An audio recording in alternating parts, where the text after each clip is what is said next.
आज उत्तर प्रदेश की राजधानी लखनऊ में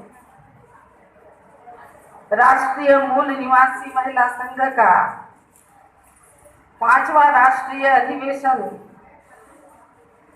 शुरू है। ये कार्यक्रम जो यहाँ पर रखा गया है, राष्ट्रीय अधिवेशन राष्ट्रीय मूल निवासी महिला संघ का, ये मात्र कार्यक्रम नहीं है बहन, ये इस देश के मूल निवासियों की आजादी का आगाज है।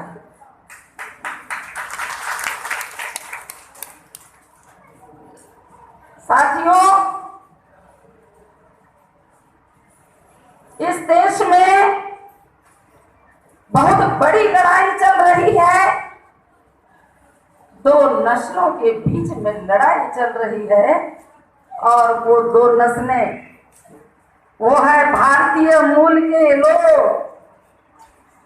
और यूरेशियाई मूल के लोग।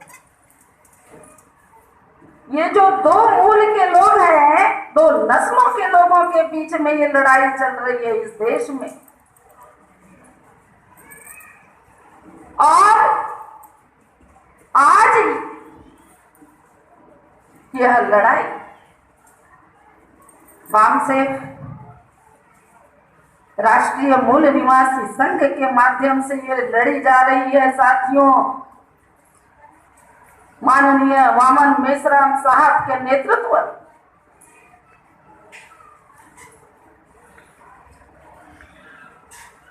यह लड़ाई कोई नई लड़ाई नहीं है। यह प्राचीन भारत से लेकर आधुनिक भारत तक हमारे पुरखों ने इस लड़ाई को लड़ा।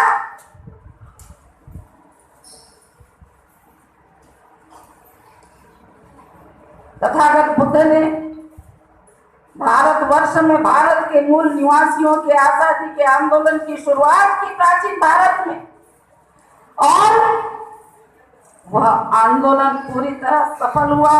उसका एक कारण था, वो कारण यही था क्योंकि उस समय हमारी मूल निवासी महिलाओं ने तथागत बुद्ध के द्वारा चलाए हुए आजादी के आंदोलन में सक्रिय रूप से सहभाग लिया, और इसीलिए तथागत बुद्ध के द्वारा चलाया हुआ भारत के मूल निवासियों की आजादी का आंदोलन सफल हुआ। भारत के मूल निवासी शासक बने सम्राट अशोका। जब इस देश के महाप्रतापी शासक बने, उस समय हमारा देश अखंड भारत था, विशाल भारत था।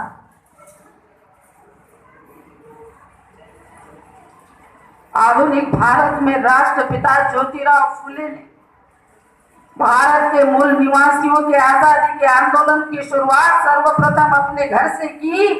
अपनी जीवन संगिनी क्रांति ज्योति सावित्रीबाई फुले को पढ़ाया लिखाया, उन्हें शिक्षिका बनाया, और मुस्लिम वर्ग की भी एक महान महिला माता फातिमा शेख, इन दो महिलाओं को राष्ट्रपिता ज्योतिराव फुले ने शिक्षिका बनाया। और जब ये दो महिलाएं पढ़ाने के लिए जाती थी, महार मांग चमार जाति के बच्चों को, कुनबी माली धनगर जाति के बच्चों को जब ये पढ़ाने के लिए जाती थी, तब कितना बड़ा अपमान हमारी उन महान महिलाओं ने झेला। फिर भी उन्होंने उस महान कार्य को, शिक्षा जैसे महान कार्य को उन्होंने बंद नहीं किया, क्योंकि वो जो शिक्षा की जो शुरुआत राष्ट्रपिता ज्योतिराव फुले ने आधुनिक भारत में की थी, वो हमारी आजादी के आंदोलन की शुरुआत थी। क्योंकि इस देश के मूल निवासियों को यूरेशियन ब्राह्मणों ने हजारों सालों से शिक्षा के अधिकार से वंचित रखा था, और उसी की वजह से हमारी जो गुलामी थी वो दीर्घजीवी हो गई थी। साथियों, क्योंकि मुझे समय का ध्यान रखना चाहिए, क्योंकि हमारी और भी महिला वक्ता यहाँ पर उपस्थित हैं। इस देश में सबसे बड़ी गुलामी, सबसे बड़ी समस्या अगर कोई है तो वह महिला दास्यता की समस्या। महिला दास्यता की समस्या सबसे बड़ी समस्या क्यों है? क्योंकि किसी भी देश में, किसी भी देश की आधी आबादी वहां की महिलाओं की होती। और सबसे बड़ी बात साथियों, भारतवर्ष की जो महिलाएं हैं, मूल निवासी महिलाएं, इन्होंने भारत के गौरवशाली इतिहास को रचा और भारत ने सारी दुनिया को लोकतंत्र दिया। आज उस देश की महिलाओं को योजना बनाकर, व्यवस्था बनाकर संस्थागत गुलाम बना दिया गया है। और ये जो गुलामी भारत की महिलाओं पर थोपी गई है, वो भारत के मूल निवासियों को दीर्घकाल तक किस तरह से गुलाम बनाकर रखा जाए, इस उद्देश्य को पूरा करने के लिए उन्होंने भारत की महिलाओं पर गुलामी थोपी हुई है। साथियों, बस मैं इतना ही कहना चाहती हूँ कि दुनिया में जो क्रांतियां हुई है और वहां की क्रांतियां सफल हुई, यहाँ तक कि भारत के मूल निवासियों को, भारत की ये जो महिलाएं हैं, मूल निवासी महिलाएं, जिन्हें पैर की जूती समझा जाता था मनुस्मृति के आधार पर, किसी भी प्रकार का अधिकार उन्हें नहीं दिया गया था। महिला को पाप योनि माना जाता था। उस महिला को 26 जनवरी 1950 में भारतीय संविधान के माध्यम से वो समस्त हक और अधिकार मिले और उसी की वजह से हमारी महिलाएं अलग अलग बड़े बड़े पदों पर काबिज हैं। ये जो भारतीय संविधान मिला हुआ है, ये 1848 से लेकर 1950 तक 108 वर्षों के कठिन संघर्षों का परिणाम है। हमारे महापुरुषों ने और हमारी महान महिलाओं ने जो कीमत चुकाई, उसका परिणाम है। आज हमारी महिलाएं, आज हमारे समाज का पुरुष वर्ग है, जो आज आजादी की सांस ले रहा है, अच्छा जीवन जी रहा है।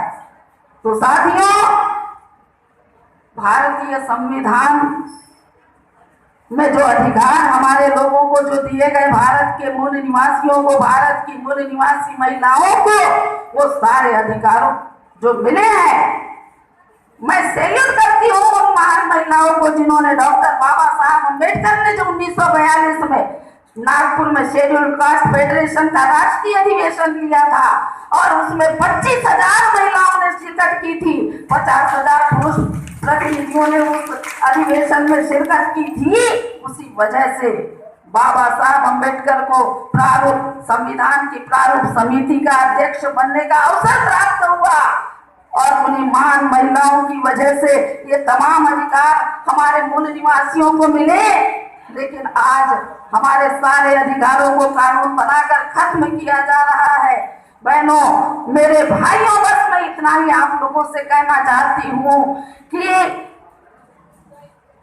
अगर हम खामोश रहे तो बहुत जल्दी हमारे, यानी हमारा कहना चाहिए जो अंतिम समय है, या जो पहले पूर्व में 1950 के पहले हमारे लोगों की जो स्थिति हुआ करती थी, वह स्थिति आने में ज्यादा समय नहीं है। इसलिए हमें सतर्क होना चाहिए और अपनी पूरी ताकत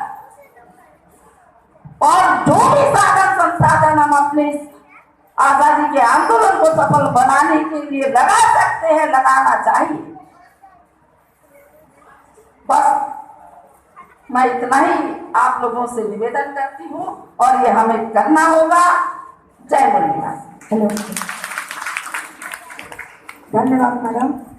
इस कार्यक्रम की कड़ी को आगे बढ़ाते हुए मैं विद्या भारती मैडम जो राष्ट्रीय निवासी महिला संघ वाराणसी उत्तर प्रदेश से हैं, उन्हें मैं संक्षिप्त में अपनी बात रखने को आमंत्रित करती हूँ। वो दाइस पर आए और संक्षिप्त में अपनी बात रखें।